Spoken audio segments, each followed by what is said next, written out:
6:30. Over a tonne of meth was seized at our borders last year, a customs record concealed in everything from false bottom suitcases and shipping containers to car seat covers and exercise machines. 4,000 interceptions were made according to customs. The Drug Foundation, though, says the seizures are just the tip of the iceberg and the problem won't stop unless the government changes tack.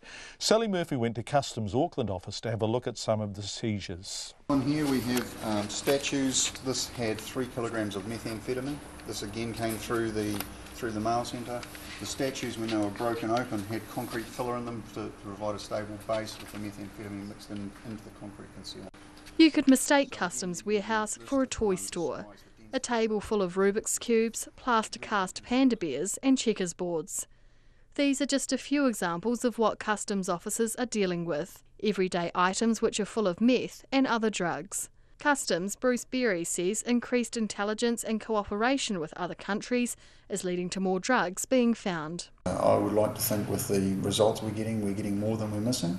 While there's a demand, there will always be drugs and the people will continue to try. The criminal enterprises that we're dealing with are very smart and they try their best to beat us, but our results show that we're standing up to them as well. Mr Berry says they are seeing more finished meth in larger quantities and small quantities coming through international mail. He says a lot of drugs are still coming from Asia, but there is an increase of meth originating from Canada, the US and Mexico.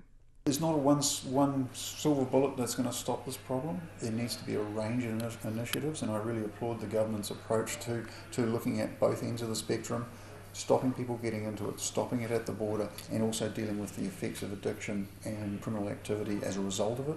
I think when you put all of those together, that's a logical pathway. While there's a demand, there will always be a problem. Last year's total seizure was 1.5 times larger than 2015, when 283 kilograms of meth was stopped at the borders.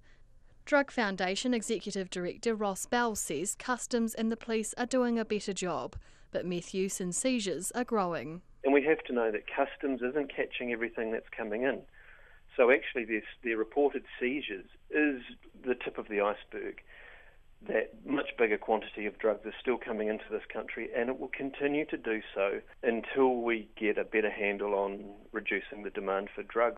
Mr Bell says it's not a supply issue, but a demand issue. The sooner governments and opposition parties who like grandstanding on this wake up to that reality and start committing to reduce the waiting lists, get the waiting lists to zero, put more resources into prevention, then we're going to be chasing our tails, and we're still always going to be having stories about massive busts, and the market isn't going to shift because we're still seeing this from the wrong side of the equation.